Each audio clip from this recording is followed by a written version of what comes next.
Bar council of Rajasthan के चुनाव 22 अप्रैल को आयोजित होंगे, जिसको लेकर सभी अधिवक्ता तैयारियों में जुटे हुए हैं। एडवोकेट डॉक्टर मनोज आहूजा ने अधिवक्ताओं के साथ जनसंपर्क कर मतदान का आग्रह किया। न्यायालय में वकीलों ने जनसंपर्क किया और मतदान का आग्रह करने के लिए वह सेशन कोर्ट पहुंचे। बार काउंसिल ऑफ राजस्थान का चुनाव लड़ रहे प्रत्याशी एडवोकेट डॉक्टर मनोज आहूजा अपने समर्थक वकीलों के साथ जनसंपर्क करते हुए नजर आए। अजमेर बार एसोसिएशन के पूर्व अध्यक्ष अशोक रावत और एडवोकेट SN हावा सहित कई वकीलों ने आहूजा का समर्थन किया। जनसंपर्क कर आहूजा के पक्ष में मतदान करने का भी अन्य अधिवक्ताओं से आग्रह किया गया। एडवोकेट मनोज आहूजा ने कहा कि बार काउंसिल ऑफ राजस्थान के होने वाले चुनाव में इस बार युवा अधिवक्ताओं की लहर बनी हुई है। वकीलों के हित मुद्दे उठाकर चुनावी संघर्ष में वह उतरे हैं और अगर उनको मौका मिलता है तो वह हमेशा अधिवक्ताओं की आवाज बुलंद करने का प्रयास करेंगे। इस मौके पर जनसंपर्क में एडवोकेट राम अवतार मीणा, सत्यनारायण हावा, महावीर प्रसाद टाक, सौरभ अग्रवाल, महेश मेहरा,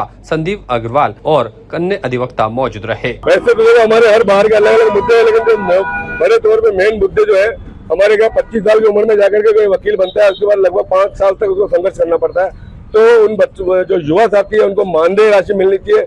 हाल ही में बिहार गवर्नमेंट ने, बार काउंसिल ऑफ बिहार ने भी 5000 रुपए का मानदेय राशि चालू की है। तो जो युवा साथी है उनको मानदेय मिलना चाहिए। मेरी पहली प्राथमिकता ये रहेगी।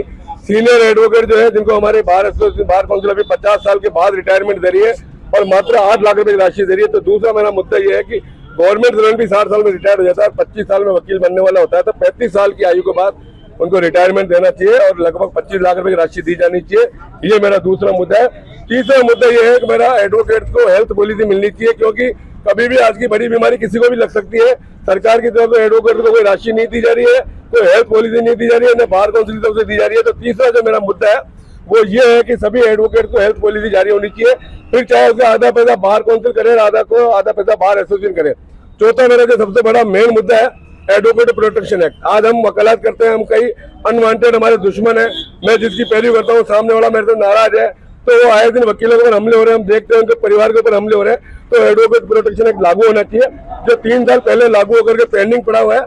जैसे ही बार काउंसिल बनेगी और यदि मैं मेंबर जाता हूँ तो मेरा सबसे पहला प्रभावशाली कदम जो रहेगा वो एडवोकेट प्रोटेक्शन एक्ट लागू करवाना रहेगा, ताकि वकीलों को सुरक्षा मिले। आज हमने सेशन कोर्ट में मनोज आहूजा जी के समर्थन में जनसंपर्क किया है। इनके जो मुद्दे हैं उनमें विशेष रूप से जो एडवोकेट प्रोटेक्शन एक्ट लागू कराना है, वकीलों का वेलफेयर का मुद्दा है, स्टाइफंड का मुद्दा है और मेडिक्लेम पॉलिसी का मुद्दा है। सरकार इस वकीलों को किसी प्रकार की कोई राशि नहीं देती है, तो सरकार से ये वहाँ पहुँच करके मांग करके बार काउंसिल को राशि स्वीकृत करवाएंगे, जिससे वकीलों का वेलफेयर होगा। ये बहुत अच्छे मुद्दे हैं और हमारी अजमेर बार में करीब अजमेर डिस्ट्रिक्ट के 4200 के लगभग हमारे मतदाता हैं, तो हम यहाँ से 4 प्रत्याशी निकाल सकते हैं। इस बार स्थानीयतावाद का हमारा मुद्दा चल रहा है, तो हम इनको विजय करवाएंगे और यहाँ से बार काउंसिल भेजेंगे। इस बार क्या युवा अधिवक्ताओं की लहर देखी जा रही है?